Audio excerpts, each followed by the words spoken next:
Hello and welcome to the section 2.3 lecture today. Sorry, 2.3, 2.7. Yeah, got to be on the right page. Today we're going to take a look at dividing decimals. And that's when we have decimals either in the dividend or the divisor. I would like to remind us that when we're looking at a division problem, it's dividend divided by divisor equals our quotient. So we're not as worried about whether there's going to be a decimal in the quotient or not, but whether there's one in the dividend or the divisor can change what we have to do.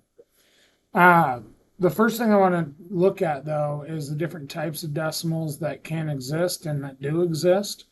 The first one we have is a terminating decimal. It is a decimal that ends.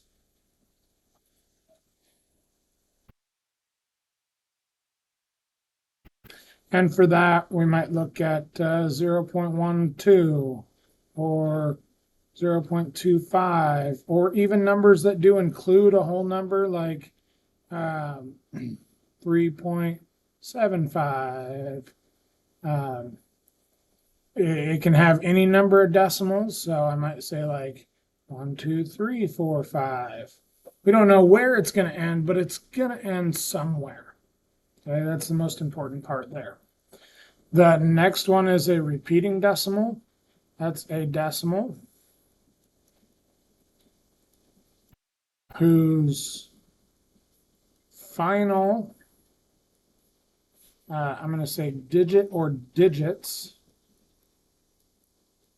I'll do that way. Repeat forever.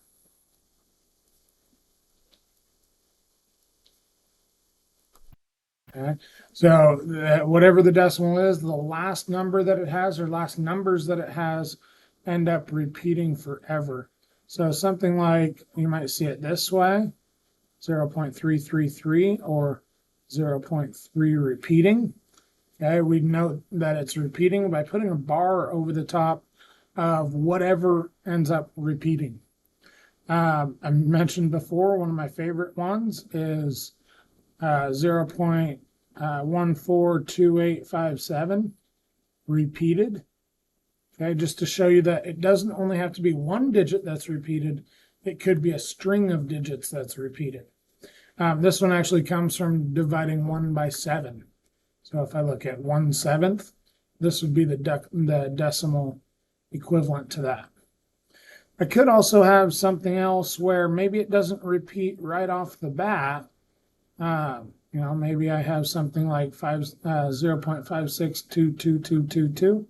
So that would look like 0.56. And then the 2 is the only thing that has the bar over it because the 2 is the only thing that repeats. There's no reason that it would have to start repeating right away. The final one that we have is a non-terminating, non-repeating decimal. So that would be a decimal that doesn't necessarily follow a pattern. We'll just say that continues forever.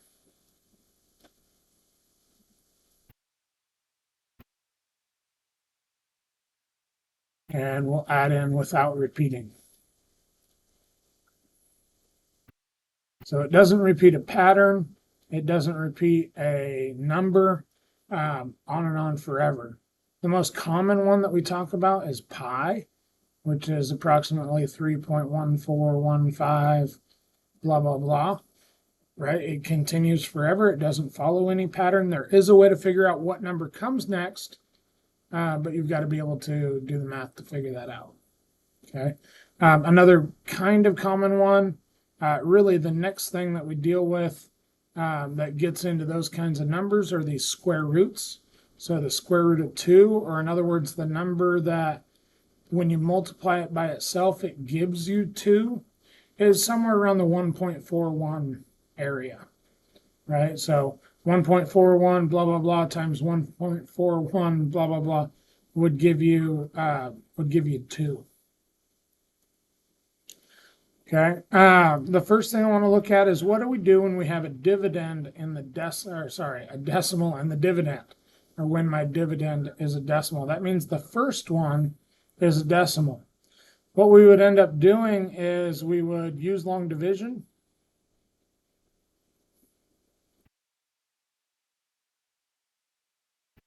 And remember to move the decimal straight up.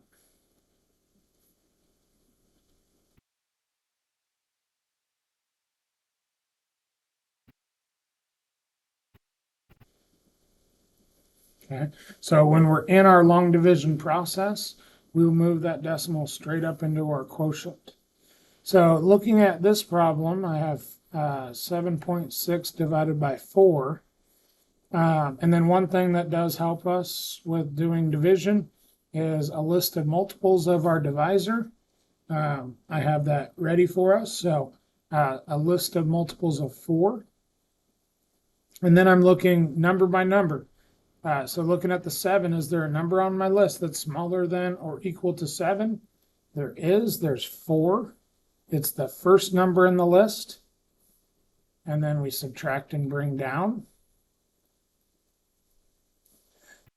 Is there a number smaller than or equal to 36? Yeah, 36 is on my list. It is the 9th number on my list. And I have to remember to bring my decimal straight up. So right here, I know that's kind of crowded in there, but my decimal moves straight up into my quotient, and we get 1.9. Since we are going into the decimal world here, we want to make sure that we leave ourselves with no remainder in any problems. Okay. Looking at this one, I've got 4.374 divided by 12. So again, I probably want a list of multiples of 12. Okay, I think I have all 9 that we need there. Is there a number on my list smaller than 4? No, there's not. Bring my decimal straight up. Is there a number smaller than 43? Sure. I've got a 36 on my list. And when I subtract those, I get 7. Bring down a 7. I should have said 36 is my 3rd number on the list, so that would go there. All right. Is there a number on my list smaller than 7? Yes, there's 72. That's the 1, 2, 3, 4, 5, 6th number on my list. And I don't know if anybody else is like me, but I always do this, and I wish I didn't. I always put, when I'm long dividing, I always put this thing too close, like vertically to the thing right above it. And that always comes back to hurt. So we're going to subtract here. I get a 5. Bring down my 4. Is there a number on my list smaller than 54? Sure, 48's there. That's the 4th number on the list. When I subtract, I get 6. Now I do want to go until I don't have a remainder, so I don't know what that was. I want to keep adding zeros until I get a 0 remainder. So bring down my 60. I do have 60 on the list. That's the 5th number. Subtract, and we don't have a remainder. So our answer is 0.3645. There we go. So that's dividing when I have a decimal in my dividend. Okay, not a whole lot changes. I'm really just using long division there. All I have to remember is to move that decimal up. When I have a divisor that's a decimal, that's when I actually have to do something. So there's a couple different ways to look at it. For brevity here to try to get us going through this a little bit quicker, I'll just quickly talk about both ways. Kind of the first thing I do want to do in all division problems with decimals is to see if my divisor is a whole number or not. And in this one, it's not. It's 1.2. So with 1.2, that's not a whole number, but I can turn it into one using multiplication. Okay. I can multiply it by a factor of 10, so 10, 100, 1,000, 10,000, anything that I have to move that decimal over. Multiplying by 10 moves the decimal over one spot. So if I multiply 1.2 times 10, I get 12. Whatever I do to one number, I have to do to the other. So I've also got to multiply this by 10. Or in other words, move that decimal one place to the right. And we get 45.6. These two problems that I have here have the exact same answer. Okay, I used the example in class of 1 over 4, or 1 divided by 4, 1/4 is 0.25. 10 divided by 40, so taking both those numbers and multiplying them by 10 is still 1/4, right? It would reduce to 1/4, and then when you divide it, you would get 0.25. Even to like 1,000 divided by 4,000, that would still be 0.25. Because I'm doing the same thing to both those numbers, everything's good. I'm allowed to do that. And so here we're just going to jump into some long division, because now I just treat this like any other problem. I'm going to use long division. I'll do my list of 12s just to help us out in the sake of time a little bit. Is there a number on my list smaller than 4? No. Is there a number on my list smaller than 45? Yes, there is. I've got a 36 there. When I subtract 45 minus 36, I get 9. Sorry, 36 is the third number on my list. Bring my decimal straight up, just like I did on the other side of the paper. Drop down my 6. Is 96 on my list? It is. It's the 8th number on my list. And when I subtract, I get 0. So what we get there is 3.8 would be the answer here.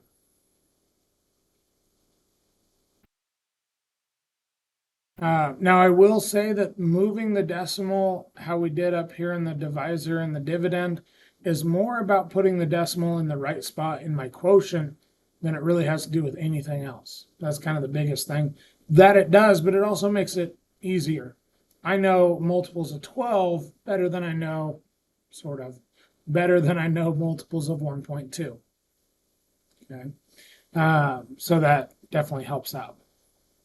Let's take a look at a couple examples. The first one, I have 18.2 divided by 1.4. So the quick way to do that is look at your divisor. It's not a whole number, so I need to move the decimal to the end. How many moves does that take? On this one, it takes one move to make it 14.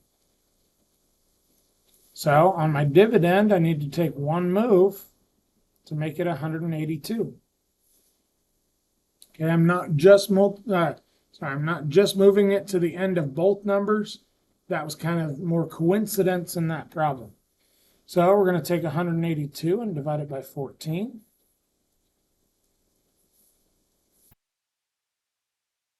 Uh-oh. Got an issue here. Hold on. There we go. Knew there was an easy answer there. So I've got some of the multiples of 14. I probably don't have all 9 that I could need, but I think I probably have enough. Is there a number on my list smaller than 1? No. Is there a number on my list smaller than 18? Yeah, the first number is smaller than 18. It was 14. And when I subtract, I get 4. Drop down a 2. 42 is actually on my list. It's the third number. So when I subtract, I get no remainder.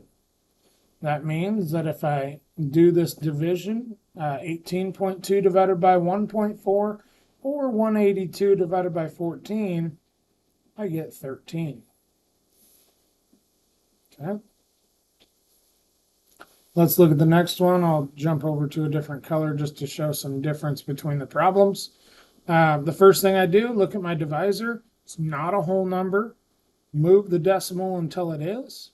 That takes 2 moves to make it 39. So I'll take 2 moves on the 0.273 to make that 27.3. So again, I didn't just move it to the end of there. I just moved it the same number of times I moved it in my divisor. So we're going to take 27.3 and divide it by 39. I've got my list of divisors over here just to help us out, or list of multiples of my divisor. 39 is definitely a tougher one. Okay, but just work your way through it and see what you get. I'm looking at the 2. Is there a number on my list smaller than 2? No. Is there a number on my list smaller than 27? No. Is there a number on my list smaller than 273? Well, 273 is on my list. It's the 7th number on my list. And when I subtract, I get no remainder. So if I look at that division, I don't need the first 0. It's just going to be 0.7.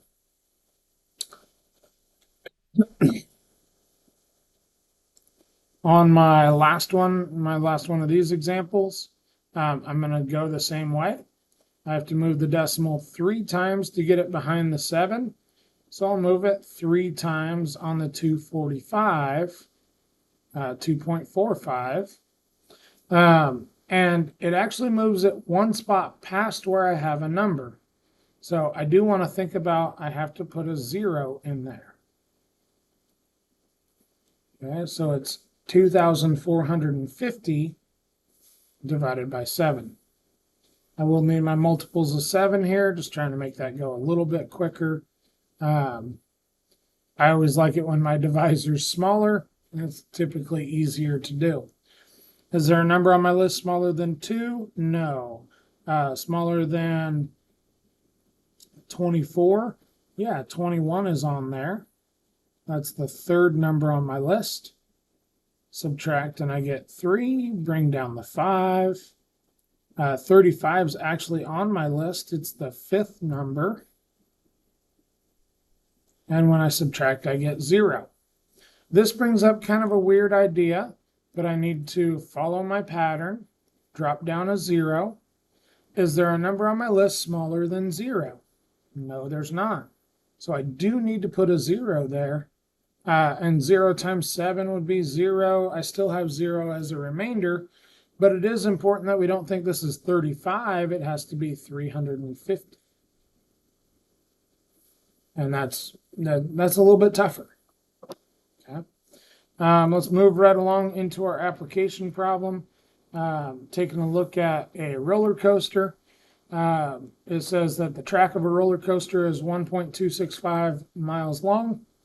The ride lasts for 2.3 minutes. What's the average speed of the roller coaster in miles per hour? An important idea here is, how do I find speed? It's going to be distance divided by the time it takes. Okay, so I'm going to go distance divided by time. My speed is going to be the distance of 1.265 divided by the time it takes, 2.3 minutes. Now, following suit with what we've done on my divisor, I need to move the decimal 1 point over. So I need to move it 1 point over in my dividend. I need 12.65. Okay, so we'll look at that long division. I'll end up putting the answer right there, but, 12.65 divided by 23. I do have a list of multiples of 23 here. Let's go ahead and use that. Oop. Put my screen down a little bit. That could be somewhere in there. 23, is there a number smaller than 1? No. Number smaller than 12? No. Put a decimal. Smaller than 126? Sure, 115 is there. So we'll subtract and we get 1, 1, and bring down a 5. 115 happens to be, let's see if I can move some stuff around here. Kind of okay. just so I can feel like I can write right here. 115 is the fifth number on my list. 115 is on my list, so I can say that that's the fifth number again, and gives me a remainder of 0. So what this is saying is that the average speed is 0.55. But what are those? Those are miles, and we divided minutes.